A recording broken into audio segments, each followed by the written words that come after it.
Selamat sejahtera saya ucapkan kepada seluruh penonton budiman yang sedang mengikuti rancangan Jelajahi Malaysia pada petang ini. Dalam episod ini, kami akan memperkenalkan dua jenis seni bina pencampuran tamadun, iaitu bangunan Sultan Abdul Samad dan Masjid Cina Melaka. Bersama-sama kita di studio ialah ahli sejarah Cameron dan Sintong. Marilah kita saksikan klip pertama, iaitu misi pelancong Mark dan pemandu pelancong pergi ke destinasi pertama, iaitu bangunan Sultan Abdul Samad. Kami sudah sampai bangunan Sultan Abdul Samad di Malaysia. Perkembangan gaya seni bina telah dipengaruhi oleh tamadun-tamadun lain, seperti tamadun India pada era penjajahan British. Bangunan Sultan Abdul Samad ialah mercu tanda bandaraya Kuala Lumpur. Selain itu, ada beberapa peristiwa bersejarah yang berlaku di hadapan bangunan ini. Boleh saudari Mingi kongsikan maklumat lanjut tentang peristiwa tersebut? Di sinilah tempat bendera Union Jack diturun pada 31 Ogos 1957 dan bendera Jalur Gemilang dikibarkan.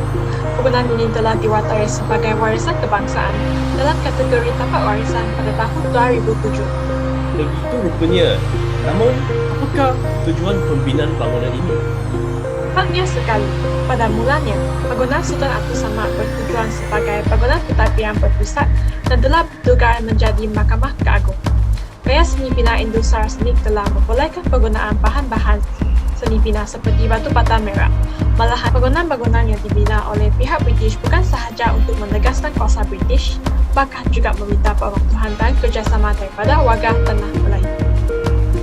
Saya terbaca bahawa seni bina bangunan Sultan Abdul Samad dipengaruhi oleh tamadun India serta tamadun Sepanyol kerana ia memiliki seni bina Indo-Saracenic yang mempunyai ciri-ciri yang berasal dari India dan Sepanyol.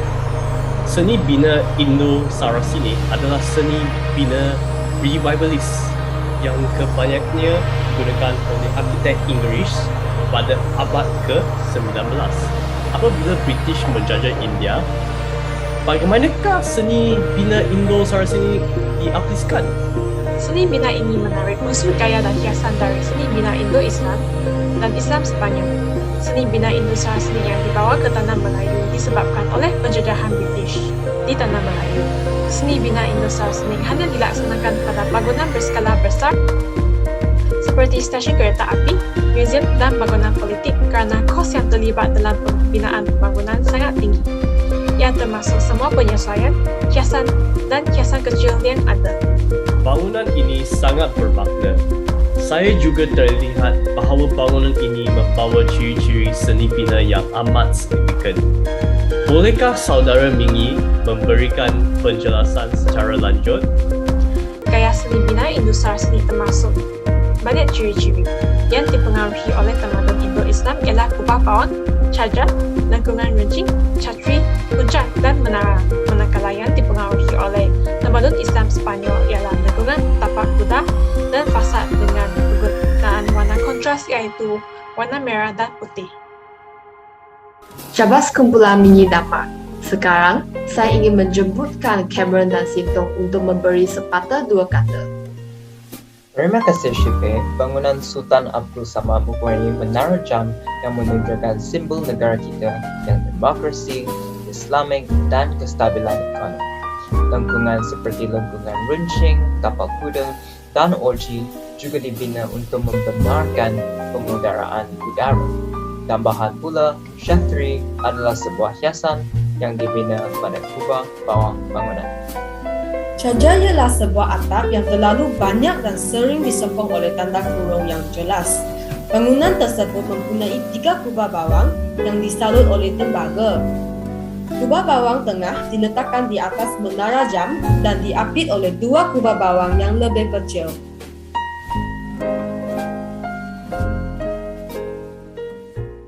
Shaving can cause underarms to become dull and bumpy. Nivea Hokkaido Rose Deodorant contains Hokkaido Rose Deep Serum and concentrated vitamin C with 3 times action for visibly radiant underarms, smoother skin, and lasting rose fragrance. Liked by 99% women. now available in new Lily variant.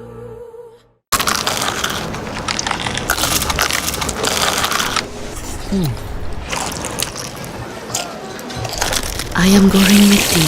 There's nothing like it. Pa-da-pa-pa.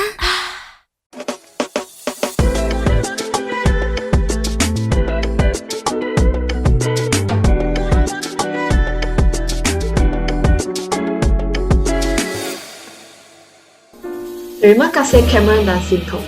Konklusinya, bangunan Sultan Abdul Samad merupakan lokasi acara penting dan simbol kebangsaan untuk warga negara Malaysia. Sekarang, marilah kita saksikan klip kumpulan kedua. Sekarang saya berada di Masjid Cina Melaka. Masjid yang sangat indah ini dibina atas tapak seluas 0.4 hektar dan menelan kos 7.5 juta ringgit Malaysia. Memanglah sekali pandang bangunan masjid ini umpama sebuah tokong Buddha. Namun tetap ada ciri-ciri penting yang membesarkannya. Bilakah masjid ini dibina? Pembinaan masjid ini bermula pada Oktober 2012 dan siap pada Jun 2014. Masjid ini berkonsepkan penggunaan semula jadi dengan ruang solat utama yang luas bagi menampung sehingga 1,200 jumlah jemaah pada satu masa dan 800 orang jemaah di ruang solat bahagian luar. Seni bina masjid ini keseluruhannya adalah hasil gabungan reka bentuk beberapa masjid di negara China, termasuk di Beijing, Shanghai dan Sin. Keunikan masjid ini ialah masjid ini mempunyai dua menara pagoda yang menjadi mercu tanda masjid. Oh, begitu rupanya. Masjid ini dilengkapi dengan ruang solat utama, perpustakaan, dewan serbaguna, pejabat, kolam koi dan restoran. Masjid ini membawa gaya sino-eclectic, iaitu pencampuran ciri-ciri tamadun Cina dengan tamadun Melayu. Corak dengan ukiran dan hiasan Cina sangat ketara dan dapat dilihat di ujung bumbung dan di puncak masjid, manakala ruang udara masjid menonjolkan corak geometri Islam. Bolehkah saudara Daryl memberikan penjelasan sekarang lanjut ciri-ciri seni bina bangunan ini? Tentulah boleh. Gerbang berfungsi sebagai pintu masuk yang mengundang ke kebun kelas yang kaya di China. Pagoda China melambangkan penyebaran agama Buddha di negara ini. Ubin atap hijau digunakan untuk melambangkan alam. Simbol swastika boleh didapati di dinding masjid. Untuk mewakili niat baik dan nasib baik, ia sering digunakan dalam geometri. Syabas kumpulan Daryl dengan Dixon. Sekarang, saya ingin menjemputkan lagi Cameron dan Sintong untuk memberi sepatah dua kata. Corak geometri Islam adalah bentuk hiasan Islam yang penting.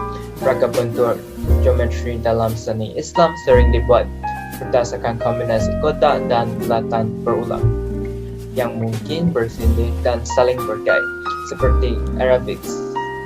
Ini mungkin merangkumi keseluruhan hiasan, dapat membentuk kerangka untuk hiasan bunga atau kaliber. Pembinaan Masjid Cina dipimpin oleh seorang arkitek yang berbangsa Cina yang memeluk agama Islam. Tepatlah saudara Cameron. Haifang terdapat dalam berbagai bentuk. Satu bentuk melibatkan meletakkan tiang kayu ke dasar batu yang diikat bersama dengan balok kayu. Jenis haifang ini selalu dihiasi dengan indah. Dengan tiang-tiangnya biasa dicat dengan warna merah. Balok-balok dihiasi dengan reka bentuk yang rumit serta kaligrafi Cina dan atapnya ditutup dengan jubin berwarna. Masjid ini mempunyai 4 tiang utama dan 12 tiang beranda. Bahagian dalaman adalah contoh terbaik seni bina tradisional Melayu Cina gabungan. Ini dapat dilihat melalui menara masjid dan motif hiasan di atas punggung yang kelihatan serupa dengan elemen tradisional seni bina Cina. Sambungan kedua-dua elemen seni bina ini berlaku kerana perajinnya adalah keturunan Melayu dan Cina.